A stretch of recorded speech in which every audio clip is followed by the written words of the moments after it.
Saudações a todos com a paz de Deus, seja muito bem-vindo ao nosso canal no YouTube. Nós estamos em uma série sobre o Evangelho de Marcos. No vídeo anterior, nós fizemos uma introdução ao mundo do Novo Testamento. Ali nós vimos detalhes interessantes e importantes que nos ajudam a entender o contexto histórico a qual foi escrito os Evangelhos e todo o Novo Testamento, evidentemente. E hoje nós faremos uma introdução ao Evangelho de Marcos, uma espécie de um panorama geral para entendermos o contexto, a intenção do autor, quem era o autor, enfim, demais detalhes que nos interessam para entender a mensagem do Evangelho de Marcos. Sem delongas, portanto, vamos fazer então esta introdução ao Evangelho de Marcos. Como sempre fazemos, uma definição daquilo que nós veremos aqui.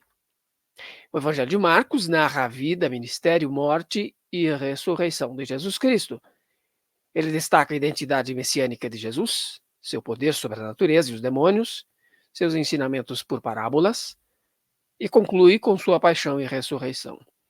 O Evangelho de Marcos é essencial para a fé cristã, pois além de descrever o ministério de Cristo, é um desafio aos leitores para que sigam a Cristo com fé genuína e devoção. Então vejam, está posto definitivamente o que é que nós iremos ver neste evangelho, né? E por fim, é sempre importante que haja uma aplicação para a nossa vida, não é? Que haja uma aplicação pessoal para cada um de nós. E a aplicação é esta, que nós possamos seguir de fato a Cristo, como diz o evangelho, né? Em fé genuína e verdadeira devoção. Um resumo, portanto, do que nós iremos tratar nesse vídeo é de que o Evangelho de Marcos, que é um dos 4 evangelhos do Novo Testamento, a autoria é atribuída tradicionalmente a João Marcos. Nós veremos um pouco mais sobre este personagem daqui a pouco. Ele que foi companheiro de Pedro, escrito entre o ano 60 e 70 depois de Cristo em Roma. Seu propósito é registrar os feitos e ensinamentos de Jesus Cristo, enfatizando sua identidade messiânica e missão redentora. Marcos destaca o poder e autoridade de Jesus sobre natureza, demônios, doenças, além de seu papel como servo e exemplo de discipulado, exemplo de seguidor, né, de Cristo. Então, a narrativa rápida e direta se foca nos milagres de Jesus, seus ensinamentos por parábolas e culmina na paixão, morte e ressurreição, destacando o sacrifício de Cristo como essencial para a redenção da humanidade. Doutrinariamente falando, em termos de doutrina, que nós vamos ver que Marcos ele reforça que Jesus é o cumprimento das profecias do Antigo Testamento e desafia os leitores a seguirem ao Senhor Jesus com fé genuína e um compromisso real. Muito bem. Um detalhe interessante que nós vimos neste resumo é que eu utilizei a expressão de que é um relato rápido, né? Há uma dinâmica muito rápida neste evangelho. Nós veremos isso por quê. Primeiro, é importante nós já ressaltarmos um detalhe curioso, é de que nos primeiros séculos da igreja,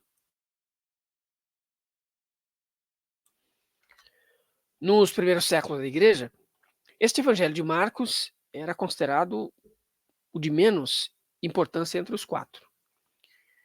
Isso não é tão surpreendente, porque cerca de quase 90% do conteúdo desse evangelho nós encontramos em Mateus e também em Lucas, né?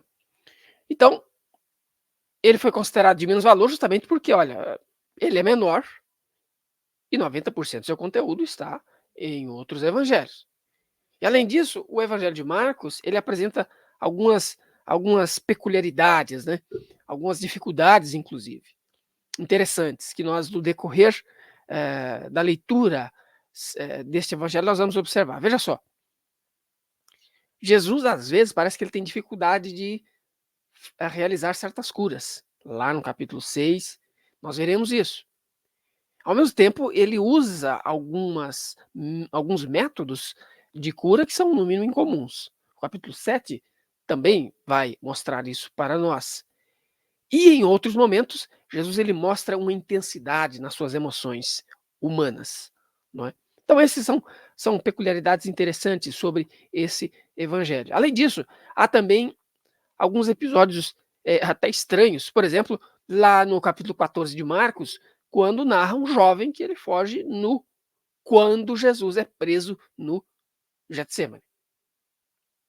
Então, e também o final do evangelho de Marcos, nos primeiros escritos, com o silêncio e o medo das mulheres que encontraram o túmulo vazio e sem aparições da ressurreição, também contribui para essa aparente, né, negligência inicial, desse evangelho. Evidentemente que houve, estudos mais recentes, do século, 19 e 20, que deram uma repaginada, digamos assim, nessa visão do evangelho de Marcos. Ele ganhou força e muitos estudiosos desse evangelho entendem que, na verdade, ele se trata do primeiro evangelho, né. Mas esses são apenas detalhes. Veja, a narrativa do evangelho de Marcos, ela nós podemos dizer que ela é dramática. Ela vai apresentar como uma história que é contada, não é? Com muito drama. Nós veremos os detalhes. Marcos, ele é detalhista ao narrar os feitos de nosso Senhor Jesus Cristo. Mas também ele usa um estilo rápido ao contar, ao escrever, né, a biografia de nosso Senhor. Bom, aqui nós temos um mapa, ainda que cortado em alguns pontos, sobre o Israel, né? Mas vamos lá. Quais seriam aquelas características destacáveis deste livro de Marcos, deste Evangelho de Marcos? Nós temos pelo menos 4 elementos que são importantes para que nós consideremos nesta introdução ao Evangelho. O primeiro é que, vejam, eu repeti durante 2 vezes que este é um Evangelho, ah, que Marcos ele conta de uma forma dinâmica, de uma forma rápida, não é? Por isso, é interessante, que o evangelho ele pode ser dito como um evangelho da ação. O que que significa? O evangelho de Marcos, ele é mais focado em ações do que só palavras. É verdade que Marcos, ele frequentemente ele se refere ao Senhor Jesus como professor, como mestre, né? Ele registra, no entanto, menos ensinamentos do Senhor Jesus em comparação aos outros evangelhos. Porém, ele é o evangelho que mais concentra os seus milagres. Então, Marcos, ele frequentemente usa no grego original, portanto, nós devemos nos lembrar que o Novo Testamento foi escrito em grego koiné, não é? E há uma palavrinha que se repete muito naqueles manuscritos originais, as cópias dos originais, que é o eutos, que significa, que é traduzido como imediatamente.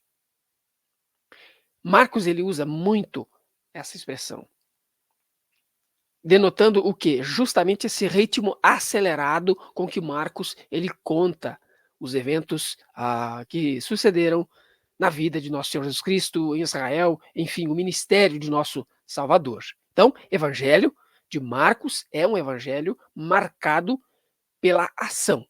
Jesus sempre está em movimento, curando, exorcizando, não é? Entrando em conflito com as autoridades religiosas, nós veremos todos esses detalhes ao decorrer da leitura do Evangelho de Marcos.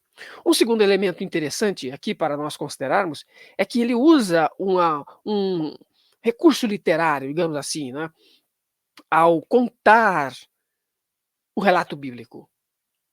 Ao descrever esses eventos da vida de nosso Senhor, ele, às vezes, ele começa a contar um episódio, né, vamos usar essa expressão, um episódio, dali a pouco, ele interrompe essa história e ele acrescenta uma nova história. E lá no final, ele interpreta as 2 histórias juntas. Coisa interessante, isso é chamado de, ah, de um recurso literário, esse recurso literário ele é chamado de intercalação. Então nós vamos ver sempre, muitas vezes, Marcos ele fazendo isso. Ele começa a contar uma história, daqui a pouco ele conta, no meio ali, ele já começa a contar outra história, e no final ele faz uma interpretação das duas histórias. Um terceiro elemento interessantíssimo também desse Evangelho de Marcos é que, vejam, Marcos, ele muitas vezes ele vai apresentar grupos de três coisas que nós poderíamos chamar também de tríades. Veja só, ele vai falar, por exemplo, de 3 cenas, de barco, 3 previsões da morte de nosso Senhor Jesus Cristo, 3 momentos em que Jesus encontra os discípulos dormindo no Getsêmani e 3 vezes em que Pedro ele nega Jesus Cristo. Então, percebam, né, esses grupos de 3, 3, 3 que Marcos utiliza. Isso aí pode ser chamado, chamado de tríade. Então, essas frequentes tríades se relacionam maiormente ao fracasso dos discípulos. E vai ser um tema também que Marcos ele vai ressaltar com muita ênfase. E um detalhe posterior, o quarto de todos esses que nós estamos levantando, é o princípio de que o Senhor Jesus, por vezes, ele ordena que não seja dito quem é que o curou. Isso é chamado de o segredo messiânico. O segredo messiânico. Veja, um dos temas mais intrigantes do Evangelho de Marcos é o motivo desse segredo. Porque Jesus frequentemente ele ordena que os demônios silenciem quando eles clamam saber quem ele é.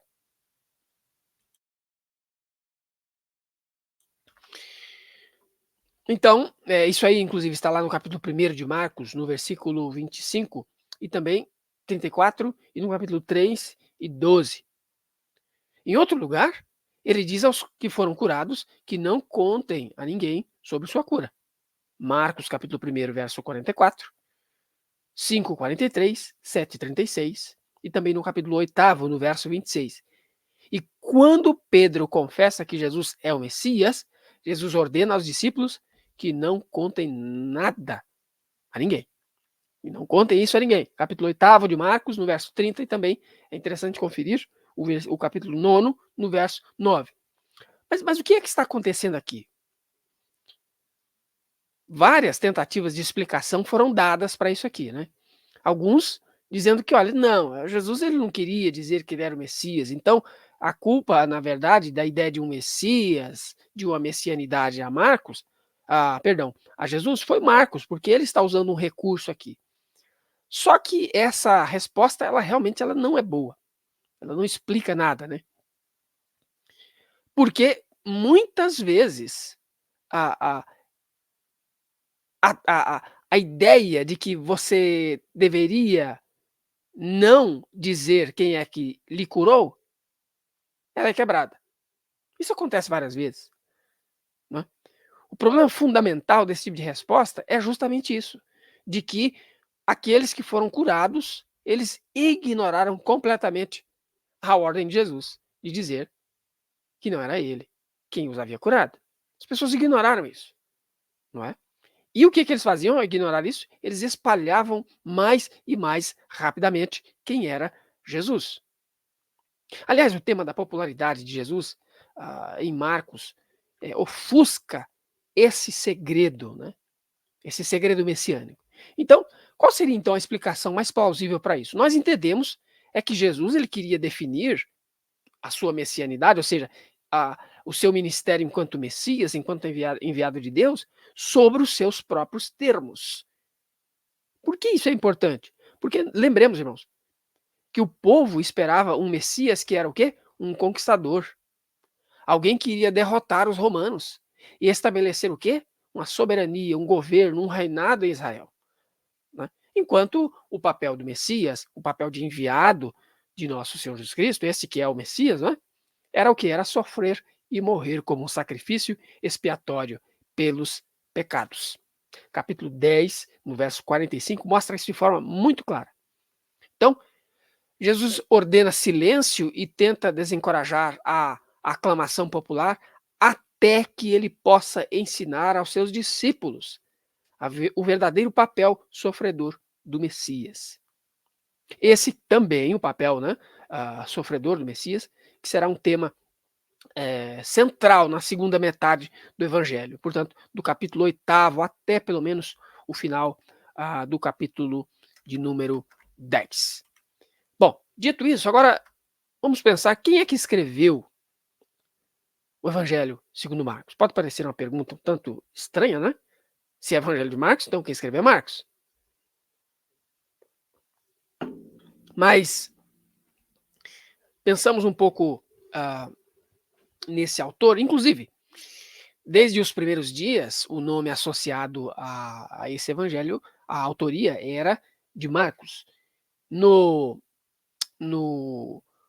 Nós temos que, nas cópias originais, não é, do Novo Testamento, inclusive, o título é Catamarcon, né? Que deve ser traduzido como segundo Marcos.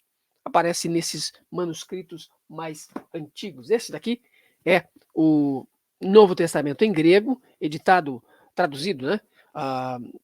Melhor, traduzido não, mas condensado, portanto, pela Sociedade Bíblica do Brasil.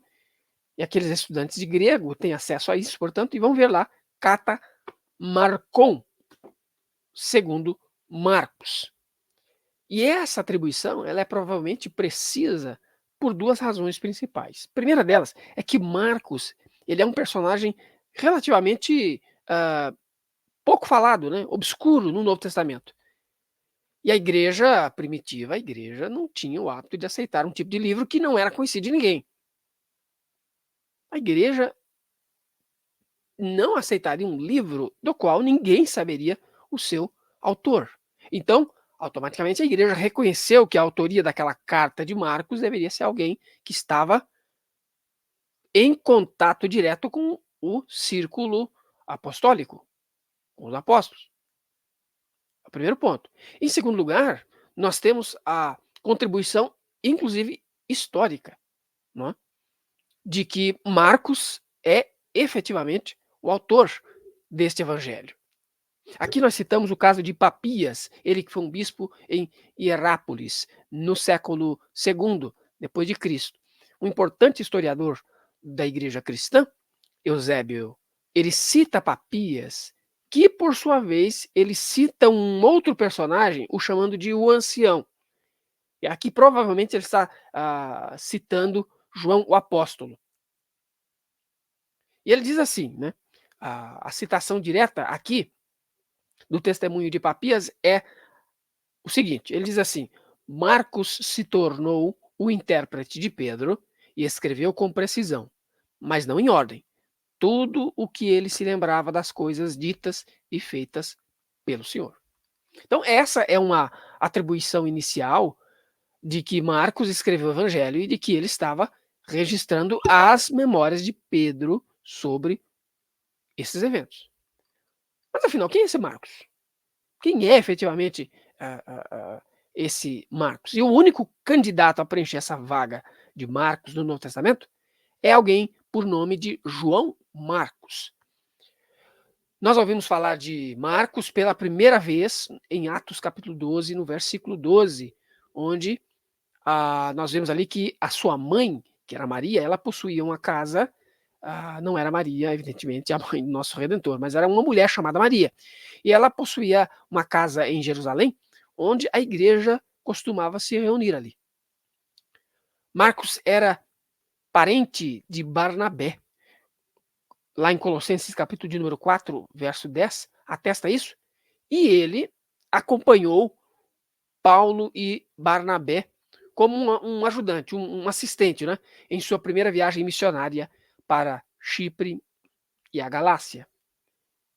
Atos, capítulo de número 12, 25 e o capítulo 15, no verso 5, mostram isso. Só que no meio dessa missão, lá em Atos 13, o evangelista Lucas, ele relata que Marcos ele voltou para Jerusalém. E Paulo não encarou isso com bons olhos, né? Ele via essa partida de Marcos de volta a Jerusalém como uma deserção. E quando ele e Barnabé planejaram a segunda viagem para a Galácia, Paulo se posicionou dizendo: de forma nenhuma aceito Marcos como ajudante de novo. E, portanto, o Evangelho, a Escritura nos diz que, incapazes de chegar a um consenso, Barnabé levou Marcos e retornou para Chipre. Enquanto Paulo, ele escolheu um novo associado, né? Alguém que pudesse lhe acompanhar nessa viagem. E ele escolheu, então, Silas e retornou, então, para a Galácia. Capítulo 15 de Atos dos Apóstolos nos conta esses detalhes. Então, o fracasso de Marcos, embora doloroso, foi, na verdade, algo temporário. E ele, mais tarde, ele se reconciliou com o apóstolo Paulo. E Paulo ele vai se referir a ele de forma muito positiva, como no capítulo em Filemão 24 e também em Colossenses 4:10. Paulo ele faz essa menção, né, positiva de Marcos. E mais ainda, perto do final de sua vida, Paulo diz a Timóteo para trazer Marcos com ele para Roma, pois ele é útil no meu ministério. 2 Timóteo capítulo 4, no versículo de número 11. Paulo usa exatamente essa expressão. Ele é útil no meu ministério. Também nós sabemos que Marcos ele trabalhou com o apóstolo Pedro em Roma. Aprendemos isso através da história, né, da tradição cristã da igreja primitiva. O próprio Papias, citado acima, né? E também que em 1 Pedro, capítulo 5, no verso 13, Pedro se refere a Marcos como meu filho. E envia saudações da igreja de Babilônia. Uma expressão interessante, não é? Porque provavelmente aqui está se referindo a Roma. Está se referindo a Roma. Bom, agora, já que nós estamos falando de cidades, né? Quando e onde foi escrito este Evangelho de Marcos? E este evangelho em si, quando nós lemos, nós não vemos ali, né, uma referência de escrito na cidade tal, não há essa referência. E alguns sugeriram que este evangelho ele tenha sido escrito no Egito, na Galileia ou na Síria. Só que as evidências para isso são quase ínfimas, não é? A maioria das evidências aponta que, na verdade, este evangelho tenha sido escrito em Roma. Por quê? Porque, veja, o forte tema da perseguição em Marcos se alinha muito bem com aquele contexto romano daqueles séculos. No ano 64 depois de Cristo, por exemplo, um incêndio ele devastou grande parte de Roma. E suspeitava-se que os soldados do imperador Nero, eles tinham iniciado o incêndio ou pelo menos permitido a sua propagação. Havia rumores de que o objetivo de Nero era reivindicar mais terras para o seu próprio palácio. E para desviar as suspeitas, o que é que Nero faz? Nero culpou os cristãos pelo incêndio e instigou uma perseguição terrível contra eles. A história cristã, a tradição relata que tanto Pedro quanto Paulo foram martirizados durante este período de perseguição. E é plausível, portanto, que Marcos ele tenha escrito este evangelho em Roma, dentro desse contexto de perseguição. E uma possível evidência disso é a referência até enigmática, né, que Marcos usa no capítulo de número 13, no verso 14, que diz assim: quem lê, entenda. Essa expressão está lá no meio do discurso do Monte das Oliveiras, o que pode indicar, por exemplo, que a primeira revolta judaica estava começando. Aí já data, portanto, do ano 66 depois de Cristo, na época em que Marcos, portanto, escreveu. Então, qual seria então o propósito do Evangelho de Marcos? Nós podemos elencar pelo menos 3 razões pelas quais Marcos ele escreve esse evangelho. Então, é um objetivo triplo, né? Um propósito triplo aqui. O primeiro deles é preservar a tradição, preservar a mensagem do evangelho de forma escrita quando os apóstolos originais eles começaram a desaparecer. Eles estavam morrendo. Em segundo lugar, confirmar que, apesar de sua crucificação como um criminoso, o Senhor Jesus era de fato o Messias poderoso e o Filho de Deus prometido nas profecias do Antigo Testamento. E em terceiro lugar, chamar os seguidores de Cristo a viver uma vida de fidelidade e perseverança diante do sofrimento e da perseguição. Então, vejam, preservar a mensagem do Evangelho, confirmar Cristo como o Messias, o enviado Filho de Deus, aquele pelo qual as profecias falavam, e em terceiro lugar, chamar ao discipulado, ou seja, viver em fidelidade e perseverança diante da perseguição. Um versículo chave do livro de Marcos está no capítulo de número 10, no verso 45, que diz: porque também o Filho do Homem não veio para ser servido, mas para servir e dar a vida em resgate de muitos. E aqui nós vamos fazer um esboço, né, uma estrutura do relato de Marcos, que nos ajuda fundamentalmente a entender a estrutura deste evangelho. Primeira coisa interessante aqui para nós observarmos são os chamados antecedentes do ministério. Vejam só.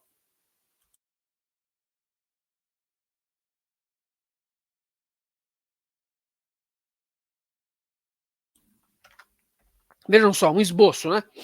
A estrutura desse evangelho. Primeira coisa, então, são os antecedentes do ministério do Senhor Jesus. Aqui nós estamos pensando no capítulo 1, do verso 1 até o verso 13. Porque veja só, aqui nós vemos, nesses antecedentes, ou seja, aquilo que antecede ao ministério do Senhor Jesus, nós vemos, por exemplo, o princípio das boas novas, que é o evangelho de nosso Senhor Jesus Cristo, consiste o quê? Primeiro, no ministério de João Batista, esses antecedentes, né, ao ministério do Senhor Jesus. O que antecede, portanto, ao início do ministério do Senhor Jesus? É o ministério de João Batista, ele que é chamado de aquele precursor, não é? Antes da vinda do Messias. Segundo lugar, nós vamos ver o batismo do Senhor feito por João Batista. E em terceiro lugar, a tentação de Jesus no deserto por Satanás. A tentação do Senhor Jesus no deserto. Segunda parte interessante, nesse esboço, nessa estrutura, é que o ministério do Senhor, ele começa na Galileia e ele vai ter 3 partes. Uma primeira fase, uma segunda fase e uma fase final. E numa primeira fase, no evangelho do seu ministério na Galileia, portanto, do versículo 16 do primeiro capítulo até o capítulo 3, no verso 6, nós vemos, por exemplo, um dia comum do Senhor Jesus. Um dia muito comum do Senhor Jesus no seu ministério, um dia típico do seu ministério, que incluía o quê? Incluía ele ensinando nas sinagogas, ele praticando exorcismos, ou seja, a expulsão de demônios, não é? Ele realizando inúmeras curas. Mas não só isso. Nós vamos ver, por exemplo, ao ler esse evangelho com mais calma, nós vamos ver alguns detalhes curiosos ali, por exemplo, no capítulo número 2, quando Marcos ele narra 5 acontecimentos que giram em torno de discussões, de controvérsias de Jesus com os líderes religiosos. A primeira delas é a controvérsia, é a discussão a respeito da declaração feita pelo Senhor Jesus de que ele é capaz de perdoar pessoas. Capítulo 2, no versículo 1 até o 12 mostra isso, né? Depois, sobre a sua comunhão, ele é questionado sobre a sua comunhão com publicanos e pecadores. Versículo 13 até o 17 deste segundo capítulo. Ele ainda fala sobre seus discípulos ele ainda é questionado, perdão, sobre os seus discípulos deixarem de jejuar de forma regular. E aí, a grande discussão nessa parte aqui, certamente é a respeito do sábado. É a respeito do sábado. E essa primeira parte do ministério do Senhor Jesus Cristo, ele tem um ponto alto quando os herodianos, nós vimos isso na reunião anterior, quem são esses grupos, né? Os herodianos, portanto, aceitam a separação, um partido judaico, eles começam a conspirar para tirar a vida de Jesus Cristo. Portanto, eles começam a tramar a sua morte. Uma segunda parte interessante, ou melhor, a terceira parte desse nosso esboço, que seria a segunda parte, lembrem que nós dissemos 3 partes do ministério do Senhor Jesus Cristo na Galileia. A primeira descrevemos há pouco, e agora a segunda parte do ministério de Cristo na Galileia, compreendendo o capítulo 3, do versículo 13, até o capítulo de número 5, do versículo 14. O que é que nós vemos aqui? Primeiro, a popularidade de Jesus Cristo, ela é imensa, né? Ela começa a concentrar. E Marcos, ele vai dar uma atenção para isso. Ele vai enfatizar o ministério, mais uma vez, de libertações, de curas, enfim, de exorcismos realizados por ele, realizados pelo Senhor Jesus. Aqui nós vamos ver, nesses capítulos, a nomeação dos 12, não é? Dos 12 apóstolos. E aqui cresce a oposição à pessoa e ao ministério do Senhor Jesus Cristo. Cresce a oposição por parte, vejam só, dos seus familiares. Né? Vejam só, dos seus familiares. Um leitor atento do Novo Testamento e dos evangelhos perceberá que, mesmo entre seus familiares, não havia tanta paz inicialmente sobre tanta unanimidade, né, sobre o Senhor Jesus Cristo. Então, por isso que há uma crescente oposição por parte destes seus familiares. E um detalhe curioso aqui, que o método de Jesus ao ensinar é por parábolas. Né? O Senhor Jesus Cristo, ele usa parábolas para explicar, inclusive, a oposição por parte dele. A oposição que ele enfrenta como parte do mistério do reino de Deus. Capítulo 4, no versículo 1 até o versículo 34. E aí, esta segunda parte do seu ministério tem um ponto alto quando, olha só o que acontece. 4 milagres muito representativos acontecem aqui. Muito representativos acontecem aqui. O primeiro deles é o milagre que o Senhor Jesus faz ao acalmar uma tempestade. Ao acalmar uma tempestade. Capítulo 4, do versículo 35 até o versículo 41. Isso representa um milagre, o poder de Cristo, né? Na natureza. Então, um milagre da natureza.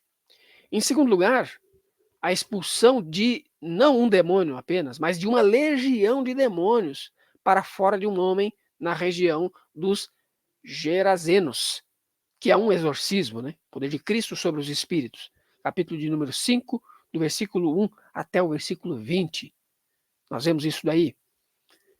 Também nós vamos ver desses milagres, desses 4 milagres, Jesus estancando uma hemorragia de uma mulher, que é uma cura, portanto. Não é? Ainda no capítulo 5, do versículo 25 até o versículo 34, nós vemos este milagre do Senhor Jesus, curando essa mulher que sofria de hemorragia, uma cura. E por último, o despertar dentre os mortos com a filha, da filha de Jairo. Portanto, uma ressurreição.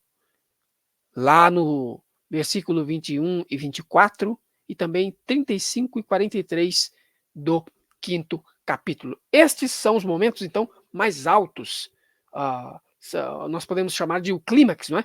Desta segunda parte do ministério do Senhor Jesus Cristo na Galiléia. E por último, ou melhor dizendo, em um quarto momento, nós vemos a fase final do ministério do Senhor Jesus Cristo na Galiléia. E aqui Jesus ele sai, né, da região do Mar da Galileia, onde transcorre grande parte da ação do que nós vimos aqui, no capítulo 1 até o capítulo 5, e ele vai para a sua cidade, que é Nazaré.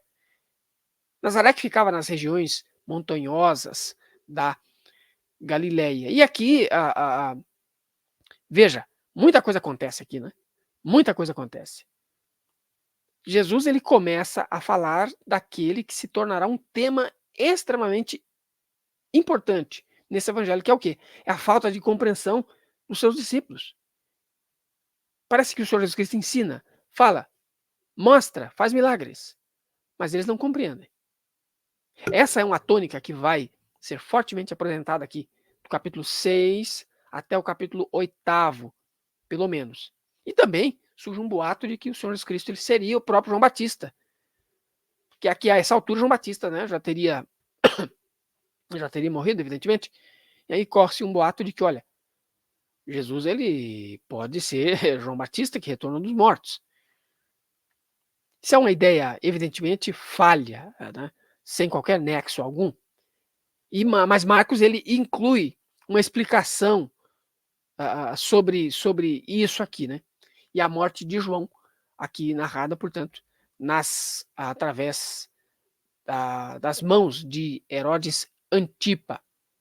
Bom, após então o regresso dos 12, a pressão das multidões em volta de Jesus ela cresce.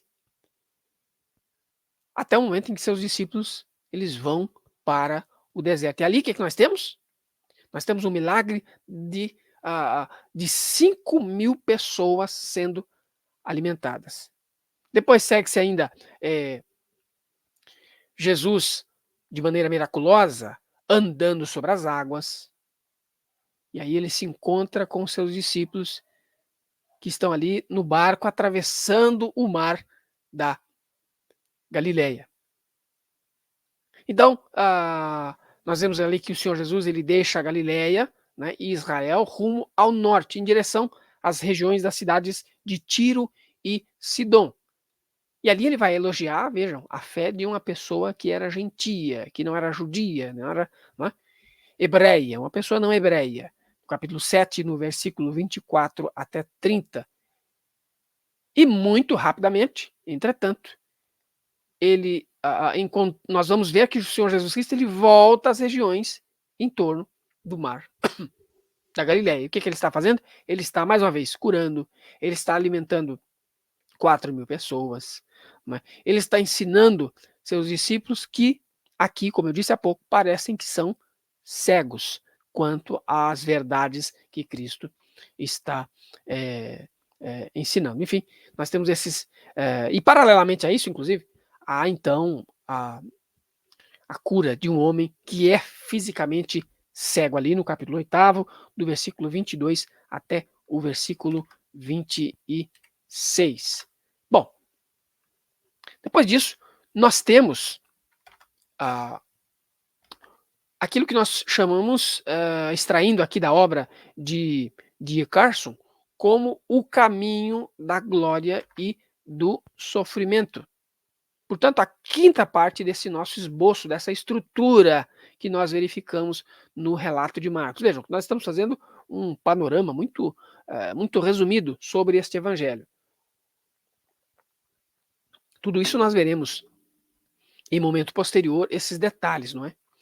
E nesse caminho do sofrimento do Senhor Jesus Cristo, o Evangelho de Marcos ele atinge um ponto alto aqui, dentre o capítulo 8º até o capítulo 10, quando é o momento em que Pedro ele reconhece o caráter messiânico, não é, do Senhor Jesus Cristo. Ele reconhece esse caráter messiânico de Cristo Jesus. E o que nós vemos aqui mais? Bom, nós vamos ver 3 vezes sendo repetido sobre a predição de que Jesus teria que morrer, né? Portanto, a sua paixão, a sua morte. Nós veremos ainda a fraqueza que domina os discípulos. E ainda um terceiro ponto, o ensino sobre o preço de seguir Jesus Cristo, tomar a sua própria cruz, o preço de um discipulado, né? E aqui nós temos nessa sessão outros pontos importantíssimos. Veja, por exemplo, a transfiguração de Cristo e a expulsão de um demônio de um menino. Aqui nós estamos no capítulo 9, no capítulo 9 desse evangelho. E mais também sobre o ensino sobre dar aos outros em primeiro lugar, Cristo ensinando sobre o divórcio, ah, enfim, a dificuldade de um rico poder ser um discípulo de Cristo, a dificuldade de um rico entrar no céu, né? Capítulo 10, do versículo 17 até o 31. E aí, esta sessão a respeito da caminhada, da glória e do sofrimento, portanto, o capítulo 8, verso 27 até o capítulo 10, verso 52, ele vai ter um ponto alto, ou digamos, em outras palavras, na verdade, o fim desta sessão termina com o Senhor Jesus Cristo concedendo a vista, concedendo, né, um milagre a Bartimeu em Jericó. Aqui ele está caminhando para ao caminhar, na verdade, né? Ele está caminhando ao encaminhar-se, na verdade, para Jerusalém. Então vejam quantos milagres não estão sendo repetidos, né? Repetidos no sentido de, olha, Cristo faz muitos milagres. Ele está realizando muitos milagres. E aí nós chegamos, então, à parte de número 7, a respeito do final do ministério do Senhor Jesus Cristo em Jerusalém. O Senhor Jesus, ele chega de forma... ele chega em Jerusalém, né? E ele é recebido, lembram-se, né? Bendito aquele que vem em nome do Senhor. Né?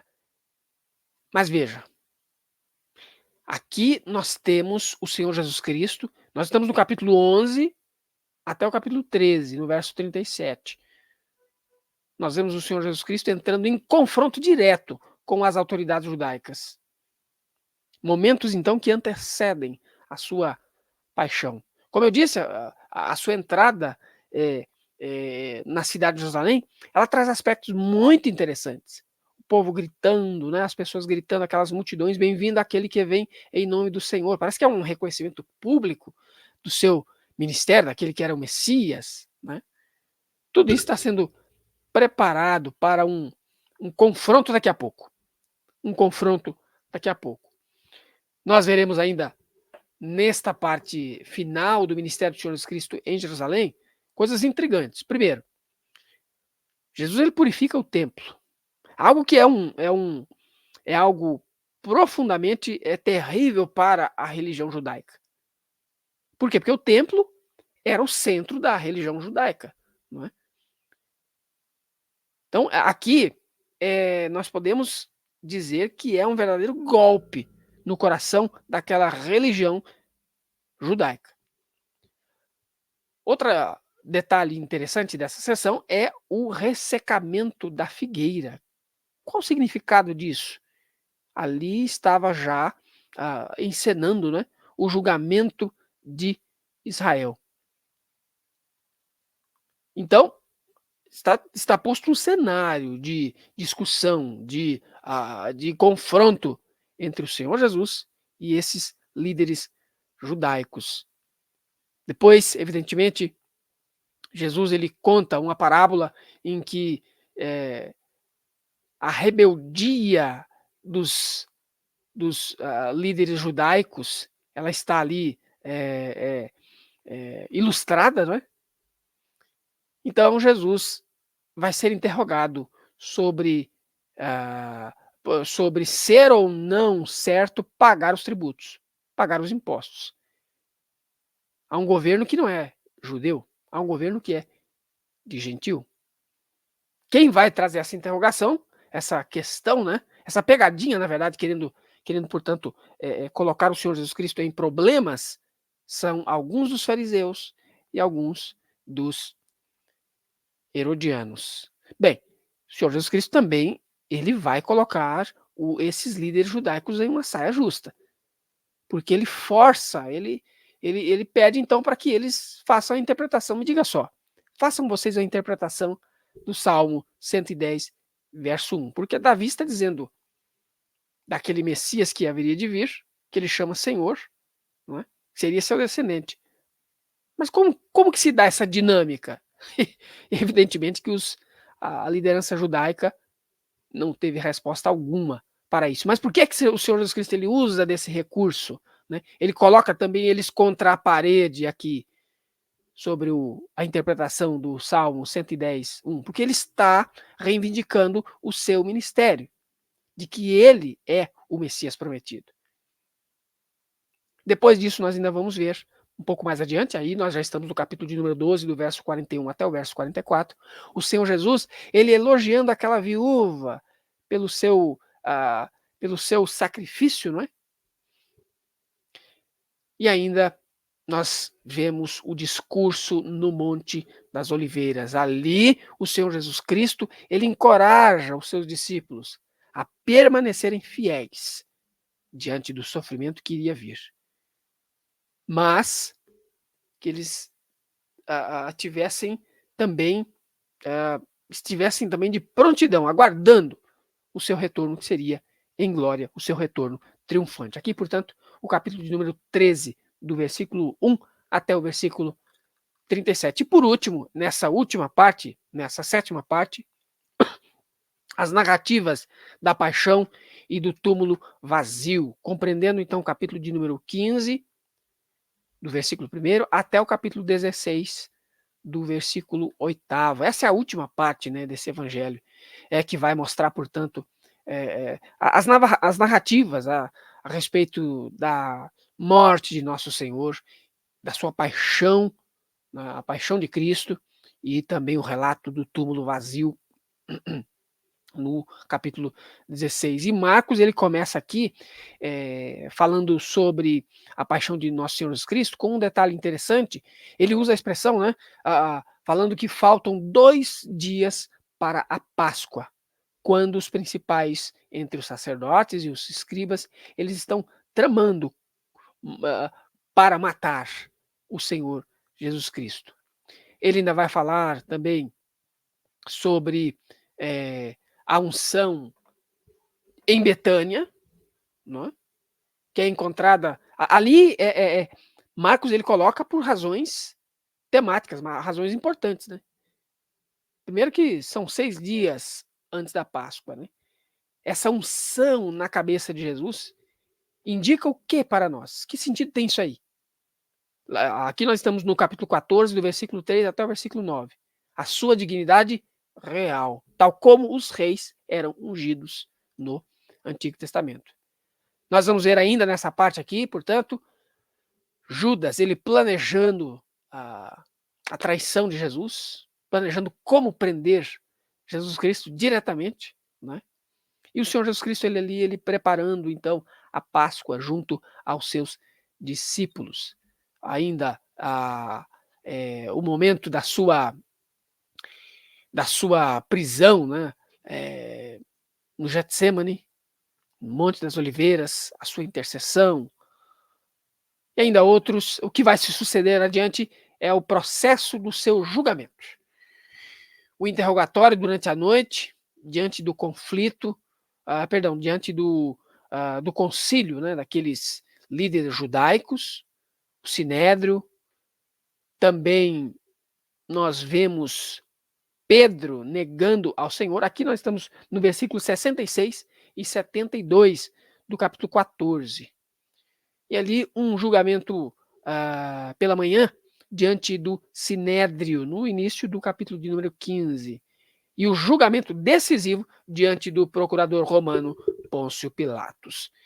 Aí Pilatos ele condena o Senhor Jesus Cristo à morte por crucificação. Né? Ali nós vemos o relato do capítulo 15, do versículo 16 até 41, dos soldados ridicularizando-o, né? E a sua execução no Gólgota.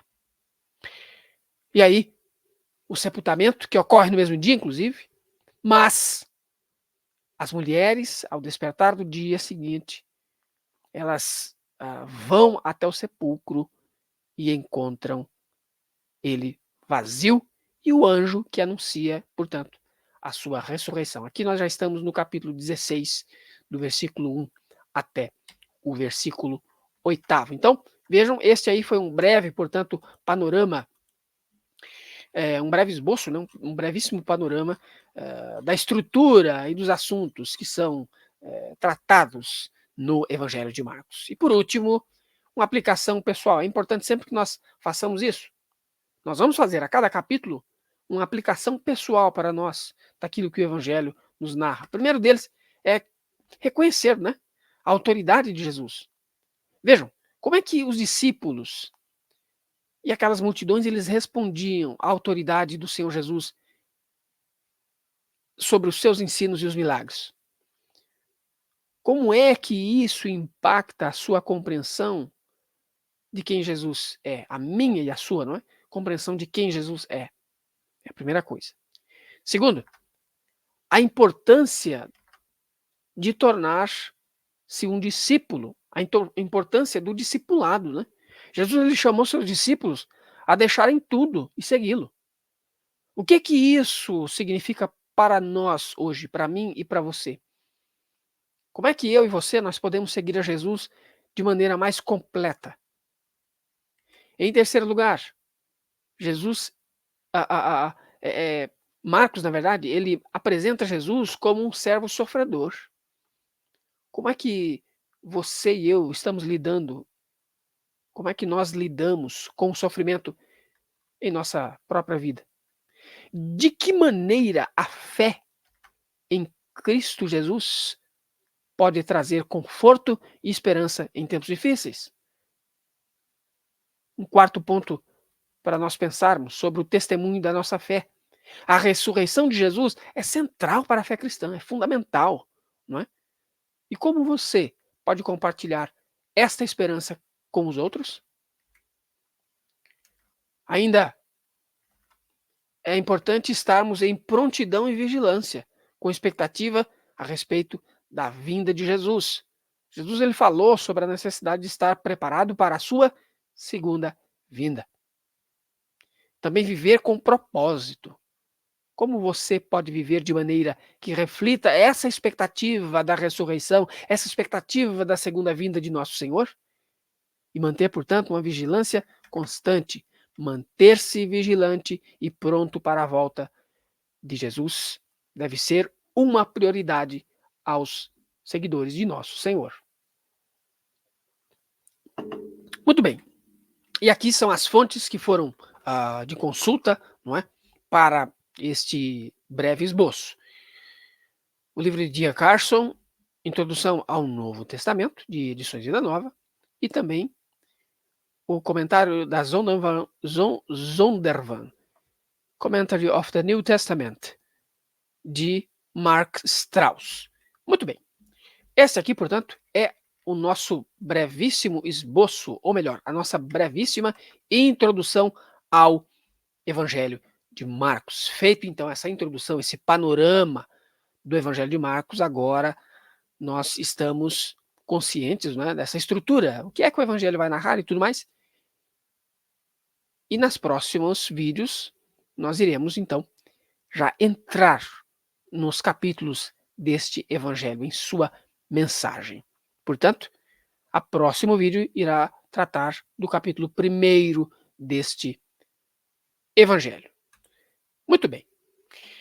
Nós queremos agradecer você que nos acompanhou em mais esse vídeo e convidamos você para que esteja nos acompanhando em toda essa sequência sobre o Evangelho de Marcos, que com a ajuda de Deus nós faremos. Portanto, no próximo vídeo, nós iniciamos já no capítulo 1º.